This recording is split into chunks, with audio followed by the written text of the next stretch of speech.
You're listening to Brainwork Framework, a business and marketing podcast brought to you by focus-biz.com. With me today is Scott Hardiman, owner of Further Coaching, who's going to share some of the tips and tricks about what he's doing right, his journey through entrepreneurship, so that we can all take these and perform some action from them. Scott, thanks so much for joining me. Thank you. That was a great intro. Oh, I appreciate that. Thank you. With your past work experience and history, going from a funeral director into coaching and consulting, it's quite a big shift. How did you even get into what you were doing into what you're doing now? That's a really great question. I had a bit of an insight fairly recently, maybe about a month ago. I was talking to someone and I was explaining the difference between funeral directing and why I transitioned and why I'm doing coaching now. And I was thinking, well, actually, there are a lot of similarities because when you are funeral directing, you're listening, you're asking questions, you are trying to guide people if they need that guidance. And it's very similar to coaching. It's basically what I do there. So it's strange how I've gone from one job, which it required a certain skill set, to another job, which requires a similar skill set. And you would think they're completely different, being with death and then coaching and helping people thrive in life. But it's actually very similar. So yeah. Yes. I would say the similarities, you're helping people through a very difficult time where they have more questions than answers. So the overlap, I'm sure, has helped you improve the results for your clients as well. Massively. It had a huge impact on me. And obviously at the time, I didn't sit there and think, oh, this is going to really help me in my life. I just did the job and I was very good at it naturally. Mhm. I don't ask me why. I was just able to really connect with people and really resonate with them and empathize with them. So I didn't think in that moment, this is going to have a profound impact on my life later on. And I often say to my clients, it's those insignificant or the insignificant things that we say are insignificant, but they're not. And later down the line, you look back and say, oh, wow, that small thing that I did has led me to where I am now. So that's how I would view that. Yeah. Trying to improve your personal life, relationships, your career, whether you're a business owner. I think we all could benefit from some sort of coaching and mentoring because other people have gone through it before. They've seen the experiences. They know what to do or what not to do. And there's a benefit to accountability as well. What would you say are some of the highlights of the benefits that you bring to people's lives through your coaching and consulting? Great question. I think a lot of what I've been through, you get a lot of experience. For the things that I've been through, you talk about funeral directing. That wasn't something I planned to do. I didn't grow up thinking I want to be a funeral director. I grew up and I had a lot of anxiety and stress and low confidence. And I would just remember I was working in an estate agent, so real estate in the US. I imagine you call it real estate. And I wasn't very good at it because I didn't have the confidence. It was just a job. I was trying to improve, couldn't really because I was trying to come from a place that I didn't realize at the time was a lot of trauma, a lot of demons within me, a lot of problems. And I was trying to do something that I wasn't very good at. And then one of my best friends, he said to me, speak to my brother. He's in the funeral world. I was like, that's interesting. He said, look, there's a job going. I think you'd be really good at it. At the time, I didn't really think much of it. Now I'm not sure what he meant by that. What did you see in me? And I thought, well, I'm going to give it a go. So I went for the interview, and the guy that I interviewed with, he said, you'll either be in this job for 30 years or 30 days. And I liked the idea of the challenge. So I said, yeah, let's do it. And I was only about 20 years old. And then I stayed in that role for almost, well, it was about 9 years. And I worked in different businesses and I worked my way up. So for a funeral operative, which is cleaning the vehicles and bits and pieces like that, carrying coffins. And then I became a funeral director and then ultimately a general manager. And it was a very enlightening experience. You learn a lot about people. I learned a lot about myself. I learned a lot about how to overcome challenges. I developed a whole ton of skills, which again, as we've spoken about, helped me massively in what I do now. And then alongside that journey, I was really into sport. So I trained as a personal trainer as more like a side hustle. So it was something just to keep me busy, something away from funeral directing because it does consume you, as you can imagine. And I decided I'm going to do personal training. I did that on the side, really enjoyed it on the weekends and in the evenings. And I thought, wow, I'm actually helping people outside of the gym more than inside the gym. People would come to me wanting to improve their physique, but actually it wasn't really that they were trying to improve. It was trying to solve an issue within them that they didn't feel good enough. And if I could help them with that, then ultimately it would help their physique, yes, but they'd feel more content in their relationships and their business and their work. And I thought, wow, I've got something here. And then I overcame my own anxiety struggles and confidence. I thought, wow, let's try this and train in this and dive into this personal development world. I did. And then I pivoted and I gradually left the funeral world and now I'm here doing what I'm doing. Wow, that's incredible. Mm. And just some overlap between how you've been helping people and what I've been doing. It's funny that you mentioned that people come to you for a specific issue, like you said, personal training, but you realize later on the problem goes much deeper. And it's something that they may not have realized was there, but how essential that was for them to ultimately achieving their end goals and feeling content about who they are and what they're doing. Why is self confidence lacking in so many people and men specifically? And why does that self confidence help propel us into reaching our goals? Yeah, it's so necessary, I think, having confidence because ultimately it allows you to take action and action gets you moving forward towards your goals. And there's that saying, self doubt is the killer of confidence, and confidence comes from action. And if we have confidence, we take action. If we take action, we have confidence. So it's kind of like a two-pronged thing. We really need to recognize that. So if we can understand where we're lacking, we can build on that.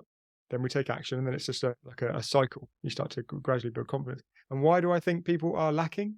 I think it's because in the past, maybe I feel like it's changing now. There was a real lack of awareness for people.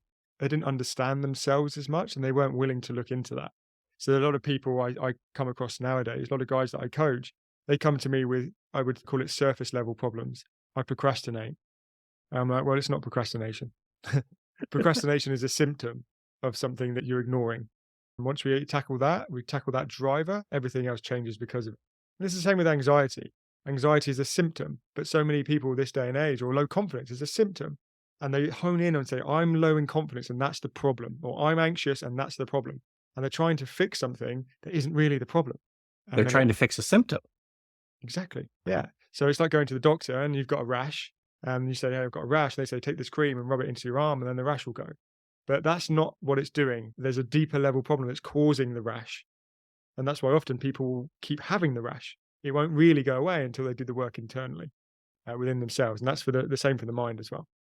How do people at home who are struggling with this kind of get that fire, that spark to then take action? How do you inspire people then to take action if the action is then going to help fix those issues with self-confidence? A lot of the time, it has to be intrinsic, right?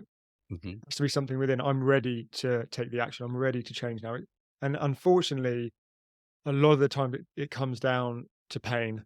And I wish it wasn't that way. And there's plenty of guys that don't get into that level of pain in order to make change. They get to a point of, I need to change and I want to change now. But for me, it was a high level of pain that catapulted me into this world. And I look back, I think, God, that was painful. But without that, I wouldn't be ready. So I'm very grateful for it. And I wish it wasn't that. I wish we didn't have to go through that pain in order to create change. And the more awareness that we can put out there that it doesn't have to be that way, the more you'll see change within people without experiencing so much of that. Does that make sense? Absolutely. And pain is a huge motivator. I think that is what propelled me to start my own business.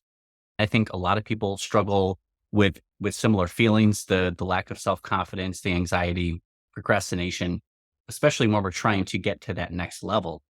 So based on a few of the clients that you've had in the past, do you mind sharing a story with someone that you've helped? You don't have to get too specific, but specific enough to kind of share the experience about what they went through and then how you helped them get to that next level, the results that you got. Absolutely. And one of the clients that comes to mind, his name's James. I won't tell you his surname, but his name's James. Really great guy. He runs an events business, doing very well. He started during COVID and he did fantastically well because in the UK, no one could go abroad. So everyone stayed at home and he ran events. So people went to the events after that. That was obviously when things opened up. However, he also had a bit of trauma or turmoil with his partner. They separated and he's got a child. So it was very traumatic for him. And he wanted to feel happier, more confident in himself and start to move forward in his business. So we worked together for 3 months, nearly 4 months. And I remember on our third session, I said to him, so how are you getting on? And we always stay in contact. I'm really big on accountability, me, because I understand what is required for people to change. And he said, look, I'll be honest, Scott. He said, it's been turmoil. And I went, oh, I'm not sure how I feel about that feedback. But he said, but it was exactly what I needed because now it's allowed me to create change.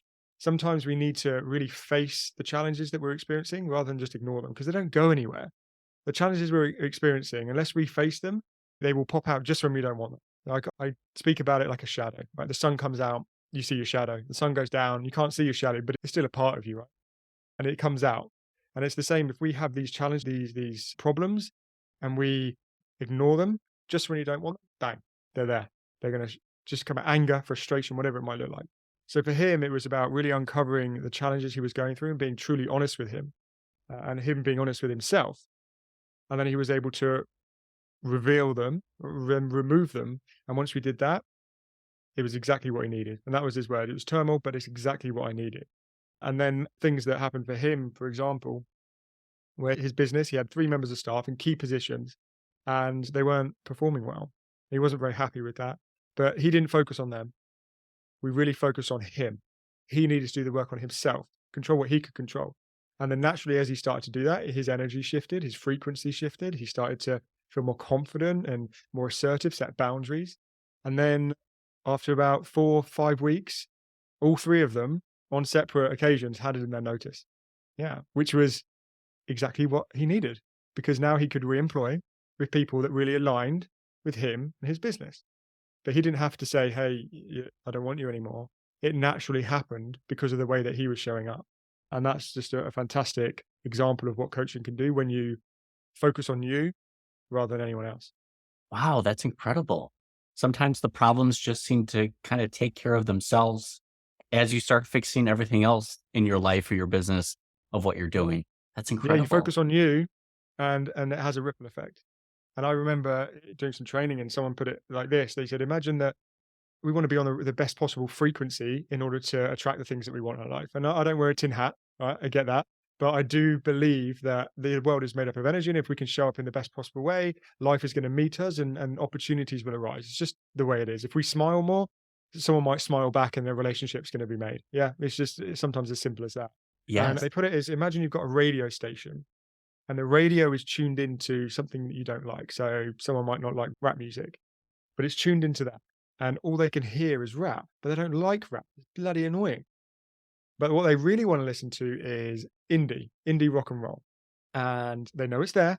Everything they want is there. That indie is there, but they're on the wrong frequency of the radio. What happens though? As soon as you change that frequency to that of indie, what do you hear? You hear what you want to hear, right? Exactly. So, but that's as soon as you change your frequency. And that's the same as us. If we can change I keep saying frequency, but if we can change the language we use, if we can change the energy we sit in, we can change our mindset, then all of a sudden we open ourselves up to more of the things that are out there for us already. And that's essentially what happened. And it's entirely true that our attitude, our aura, our energy that we give off is contagious. Mm. We can see that in our daily interactions. When you smile and someone smiles back, wow, the energy just lifts in the room.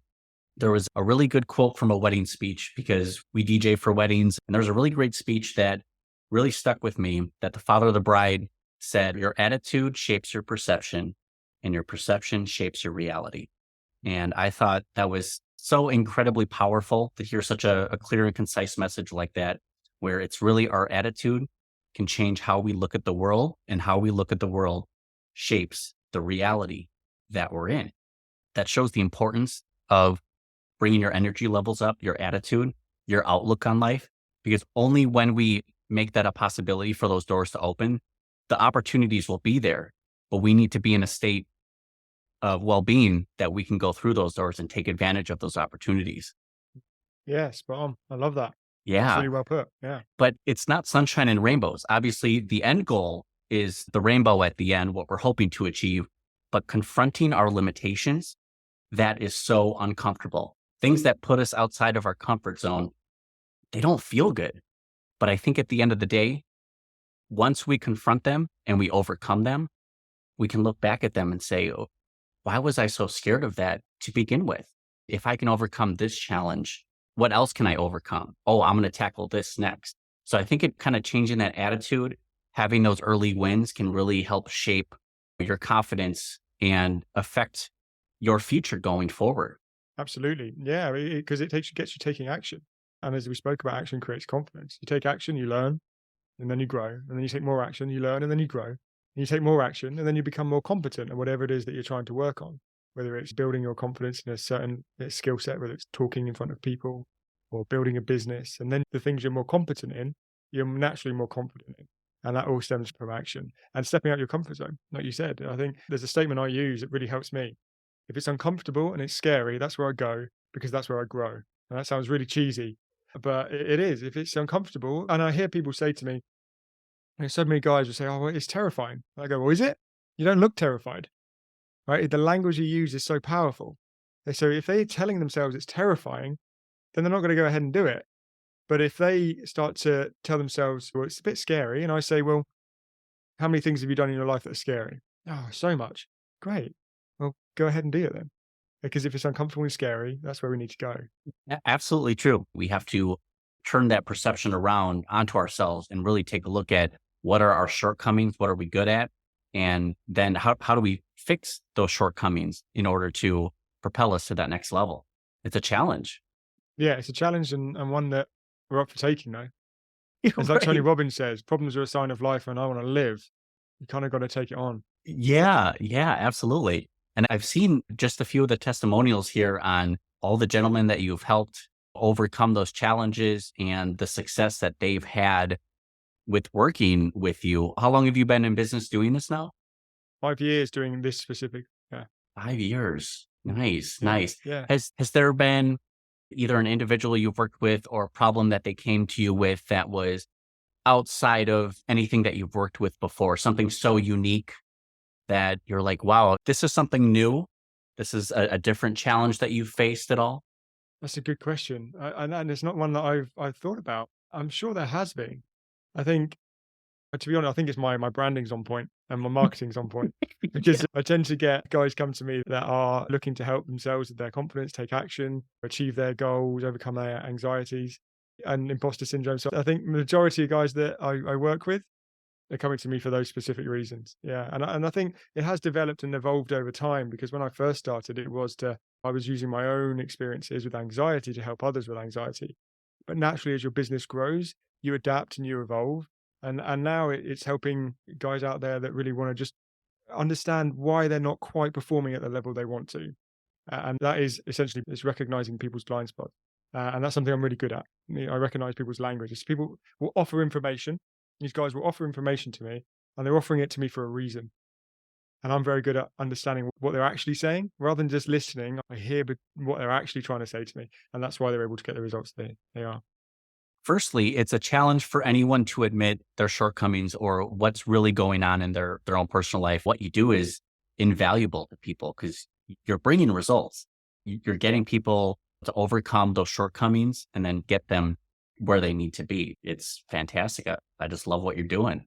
That's really kind of you. Thank you. Yeah, and I love what I do. I don't go a day without being fully grateful for what I have and what we've cultivated and the impact that I can have on others and that they have on themselves. It's not just about me. I can help them. I can ask questions. I can help them realize their potential and recognize their blind spots. But they've got to do the work outside of the sessions in order to make the change. But for me, I love to coach around insight. So, and an insight has the power to shift your world very quickly because all of a sudden you see something, and sometimes it's a wow, and other times it's, "Huh," and then you reflect and you really start to see. So insight really does have the power. I was speaking to a guy earlier today, and I'm not sure if he's gonna, turn into a client yet, but I offer a complimentary coaching session anyway, if I feel we're gonna be the right fit. And I wanna give them experience of coaching so they actually know what it would be like to work with me. And we sat on the phone for around about an hour, just over. One of the challenges he was going through was his anxiety and not feeling confident in himself in social situation and communication. For me, there's this, I think it's probably a misconception that men don't open up. I think they do when given the right space. If you give a man the encouragement, without sounding too cheesy, the love, the opportunity to share, they will. I see it enough. I understand. I see it every single time. The guys open up to me with things that they haven't shared with people before because I allow them that space, right? And it's super important. So I allowed him that space, and it's that passing comment of, "Oh, my childhood wasn't very good." Okay, Mm. well, I noted that down, came back to it, and I said, "Well, tell me about it." And he shared with me his mum was quite abusive to him, and it wasn't his dad wasn't around. He wasn't feeling like he had that support. His mum would all of a sudden just kick off with him and not give him what he required, like he'd done something wrong, right? But he didn't say those words. I said to him, So do you believe there's something wrong with you? And he was just taken aback. He actually took a deep breath in, like, wow, like it just hit the point because now he has figured out a driving force for him, which was then triggering thoughts and feelings, actions, and then results. And that driver was, there's something wrong with me. Now, if there's something wrong with you, are you going to be confident in what you're doing? No, You can't. no. You'd be avoiding things because you didn't want to do it wrong because then it would trigger the part of you that feels like there's something wrong with you. Therefore, you procrastinate. You would not want to go into social situations. You wouldn't want to communicate effectively. Some people will be more adaptive to it and they'll do anything to be right. Some people won't adapt so well to it and they'll avoid situation or procrastinate. So for him, it was like that wow moment. And we worked through it. And I said, well, is it true that there's something wrong with you? He said, no. I said, without that limitation, what could you do? What is possible for you? He said, well, anything. And all of a sudden, his life has opened up. He's gone from, I can't do this to, oh, well, I now know the reason, the root cause as to why I'm experiencing the things I'm experiencing, the symptom. And I know it's not true. And I've been living a lie. Without that, what's possible for me? Anything. And off he goes. Boom. Now he's motivated to take action. And now the thoughts and feelings turn into the actions, turn into the result. Yeah, right. Wow. That's incredible. So can you take me through what a typical coaching, consulting, what it would look like working with you? You've kind of taken me through that discovery phase where you're kind of finding out more about their shortcomings or what their struggles are. What does that process look like working with you? Yeah, it does differ from guy to guy. There's a framework because, like Mhm. I said, the majority of guys come to me for similar reasons. Mhm. It differs from guy to guy because we're all quite unique, but we have a framework that I follow. And ultimately, the first thing is about the mindset, no matter who I work with, no matter how much work they've done on themselves. We always go there because they would have missed something. We all do. That's why I have coaches. That's why I invest in courses because I'm looking for those blind spots so that I can move forward, even if it's just an extra 5%. And that's what we're looking for, especially as we become more conscious. So the first area for me is always start to uncover those drivers, as I spoke about, those limiting beliefs that you hear it everywhere with a coach. You need to uncover your limiting beliefs, but it's true. I mean, it's entirely necessary. I can't sugarcoat it. This is what it is. You need to figure them out. You need to uncover your fears, your doubts, your insecurities, so we can work on that. So the first step for me is it's more of a holistic style where it's do some discovery, but don't stay there too long. Figure out quick and sharp what it is that's been limiting you for years. Like this guy with that driver of there's something wrong with me. 10 plus years he's been holding on to that. That's been driving his life for 10 plus years. So he literally took an inhale. Yeah, okay. I was like, I can see that, I can feel that. And he said, yeah, I just feel like I've just let go. It's that profound. So it's the discovery, the mindset piece. And then for me, it's very much depending on the guy I'm working with, what do you want to achieve? What are your goals? What are your visions? Let's create a compelling future for you because then you're going to be inspired. And then you're going to be motivated. And let's go ahead and bloody do it. And I'm also quite big, again, it depends on the person I'm coaching, the guy I'm coaching, but energy is a big part. It's recognizing what gives you energy, what drains you of energy, and doing more of the things that give you and less of what drains you, as well as sitting on, I spoke about earlier, that frequency, so you can attract more of what you want. So can you tell me more about your ideal client? How would someone who's listening to this recognize that they have a need for what you offer? Yeah, great question. That you're not performing in the way that you want to, and just something just doesn't feel right. You're either experiencing anxiety, you are an example might be you present or you have to deliver presentations and something isn't working for you. Maybe you're not content, unhappy, frustrated, angry, emotions up and down like a yo-yo rather than consistent. Anything like that. And I would say that there's work to do. And it's a challenge. I'm not saying it's easy, but it can sometimes be simple. If the big thing is it committed to yourself. Otherwise, you're going to experience challenges. If you're not committed to yourself and your journey, then that's going to knock you back and you're going to give up. So it's going to be, I'm committed to myself. I've got to really want this. That's what I say to the guys that I coach. Do you want it? Because if you want it, you'll make the change. If you don't, there's no point. Absolutely. It can be very difficult for us to take those insights, all the learning that we do, and eventually take action from that. There comes a point where you can only learn so much, and the learning does you nothing unless you can take action from those insights. And I think the more that we recognize that, the more successful we can all become and increase our confidence. Yes, 100, totally agree. And action is What you spoke about then, you can learn and gather as much information as you can. If you don't use it, it's pointless. Knowledge is, as how I see it, and you may have heard it before, knowledge is potential power. It's not power unless you use it. And I stick with that massively. However, at the same time, if you're not taking action, it is important to do some work on yourself deeper down, because there will be something that's limiting, that's driving inaction, and that can be dealt with. And then you'll find the action becomes easier. But you can also take action, start to provide yourself with evidence that what you're doing works, and then you continue in that fashion. Nice. I love that. Now, with all the information and experiences that you've had throughout the years, have there been any really influential videos, podcasts, or books that were either helpful to you or you think would be helpful to others who might be struggling with a lot of these issues? Yeah, it's a great question. I work a lot with business owners, guys that run their own businesses, entrepreneurs. And with that, there are a lot of challenges, as well as I do. They're there. You can't really get rid of them. It's just about being in the best possible space to deal with them, manage them, and move on very quickly. And one book that I read, which really was quite profound. I think for me, I like to absorb information from books, but I don't tend to take it as gospel. I feel like everyone has their own methodologies, they have their own theories, and basically I take bits and pieces from different people and I combine it and create my own solution. And one of the books that really I love is by a guy called, you would have heard of him, I'm sure, Dr. Joe Dispenza. His book is Breaking the Habit of Being Yourself.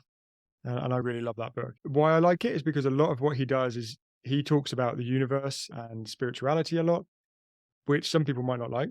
And it wasn't something I was really into, but I'm starting to understand it more and I lean into that more these days. That's why I talk about energy. But he backs a lot of what he talks about with neuroscience. And that's very difficult to say, well, that doesn't work because it's backed by science. And anyone knows that anything backed by science tends to be pretty solid. Not always these days. So Very I love true. that book, Breaking the Habit of Being Yourself by Dr. Joe Dispenza. And yeah, that's the one book that really shifted me. And when I first got into personal development, I'm looking at it now, Awaken the Giant Within by Tony Robbins. That was a book that opened my eyes to this world of personal development and started me on my journey of overcoming my anxiety. So that book is a game changer as well. Perfect. I am typing that in now so that I can have that as a reference later. I am ordering that, putting that on the Amazon wish list. I appreciate that. Great. And just on a side note, I love books. I love courses. I invest in myself all the time. The one difference between a book and getting someone to coach you and mentor you or be with you in some capacity, hold you accountable, is that a book doesn't talk back to you. A book will say nothing most of the time, unless it's an audiobook. But also at the same time, how many books I knew I used to do it in the past. I'd read a book and chapter 1, do this task. I'll just read chapter 2. Yeah, do this task. Oh no, I'll just read chapter that. You get through the whole bloody book and you haven't done anything. And then it's information. And then there's a guy called Jim Quick who says shelf help, essentially.